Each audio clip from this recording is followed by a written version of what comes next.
தவக்காலம் 2ஆம் வாரம் திங்கள்கிழமை. முதல் வாசகம் இறைவாக்கினர் தானியேல் நூலிலிருந்து வாசகம். அதிகாரம் 9, இறைவசனங்கள் 4 முதல் 11 முடிய.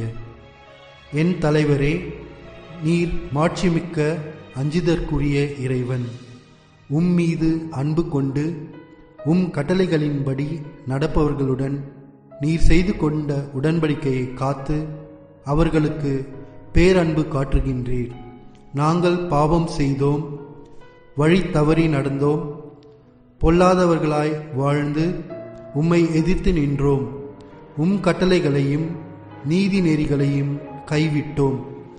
எங்களுடைய அரசர்கள், தலைவர்கள், தந்தையர்கள், நாட்டில் உள்ள மக்கள் அனைவருக்கும் இறைவாக்கினர்களாகிய ஊழியர்கள் உமது பெயரால் பேசியதற்கு நாங்கள் செவி கொடுக்கவில்லை. என் தலைவரே, நீதி உமக்கு உரியது, எமக்கோ இன்று வரை கிடைத்துள்ளது அவமானமே.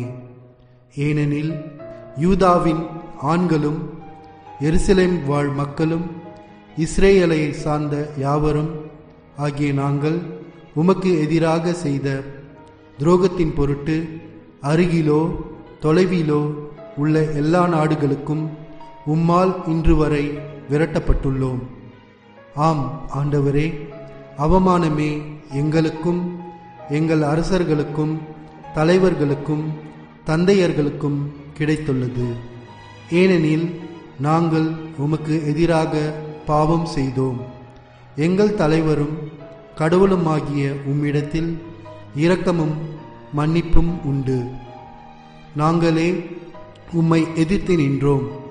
எங்கள் கடவுளாகிய ஆண்டவர் தம் ஊழியர்களுக்கான இறைவாக்கினர் மூலம் தம் திருச்சட்டங்களை அளித்து அவற்றின் வழியில் நடக்குமாறு பணித்தார்.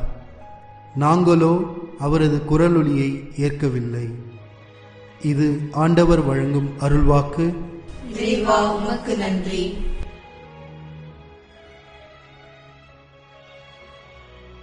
நற்செய்தி வாசகம்.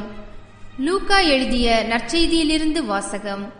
அதிகாரம் 6, 36 முதல் 38 வரை உள்ள இறை வார்த்தைகள்.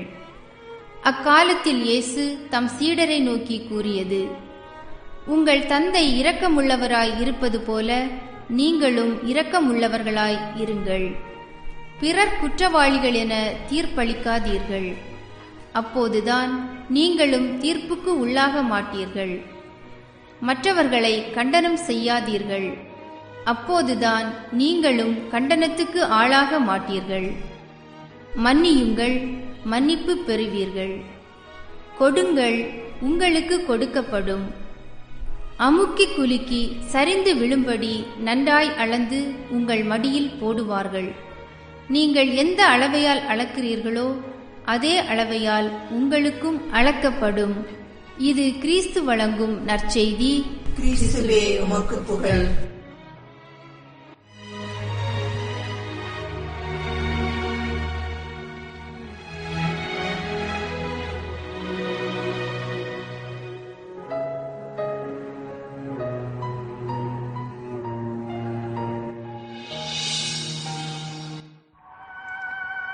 அன்புக்குரியவர்களே, மாணிக்கவாசகர் தன் திருவாசகத்தில் இன்பமும் துன்பமும் இல்லானே உள்ளானே, அன்பருக்கன்பனே யாவையுமாய் அல்லையுமாம் என்று எழுதுகிறார்.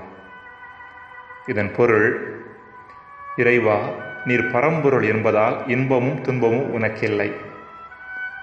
ஆனால் உயிர்கள் அனைத்திலும் நீ இருப்பதால் அவற்றின் இன்ப துன்பங்கள் உன்னுடையவையாகும் என்பதாகும். மாணிக்கவாசகர் சொல்லுகின்ற செய்தியை நாம் இவ்வாறு புரிந்து கொள்ளலாம். கடவுளுக்கு இன்பமும் துன்பமும் இல்லை. எனினும் அவரது பிரசன்னத்தை தம்மிலே தாங்கியுள்ள மனிதர்களுக்கு இன்பமும் உண்டு, துன்பமும் உண்டு. எனவே மனிதர்கள் துன்புறுவதை பார்த்து இறைவனால் அவர்கள் மீது இரக்கம் கொள்ளாமல் இருக்க முடியாது.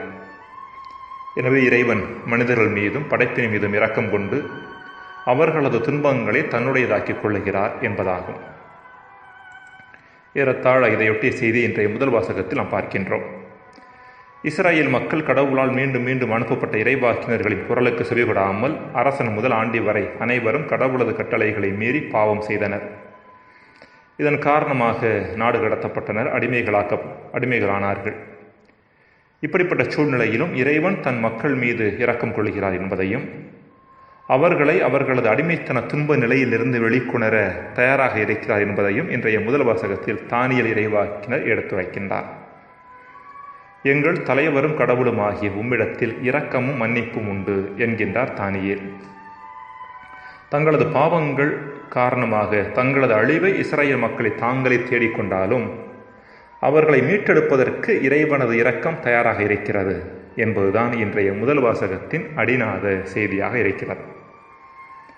அன்பிற்குரியவர்களே, தபசு காலம் என்பதே இறைவனது இப்படிப்பட்ட பேரிரக்கத்தை உணர்வதற்கான காலம்தான்.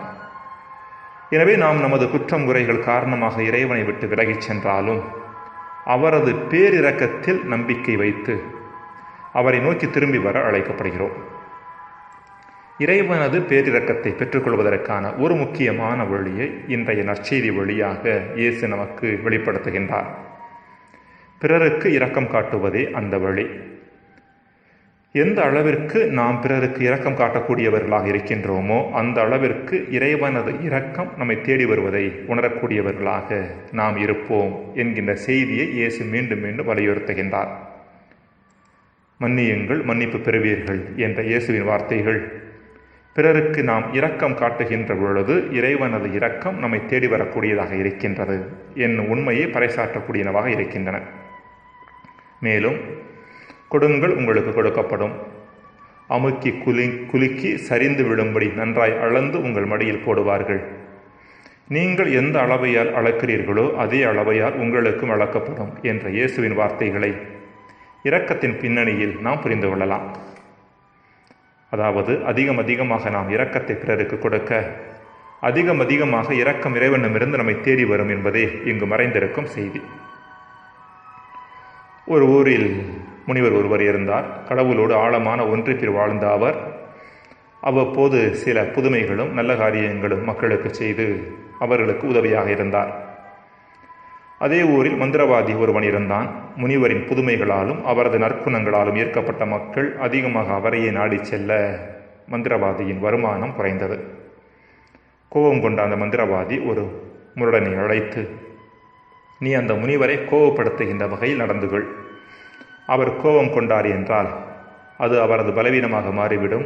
அவர் தனது தவ வலிமையை இழக்க நேரிடும். புதுமைகள் செய்வது நின்று போய்விடும். நீ அவ்வாறு செய்தாய் என்றால் நான் உனக்கு பணம் தருவேன் என்றானாம். முரடனும் அதற்கு ஒத்துக்கொண்டான். ஒரு நாள் முனிவர் ஆற்றில் குளித்துவிட்டு வெளியே வருகின்ற பொழுது முரடன் அவரை கீழே தள்ளிவிட்டான். முனிவரோ கோபப்படாமல் மீண்டும் ஆற்றிற்கு சென்று குளித்து வந்தார். முரடன் மீண்டும் அவரை தள்ளிவிட்டான். இம்முறையும் அவர் கோபப்படாமல் மீண்டும் குளித்து வந்தார்.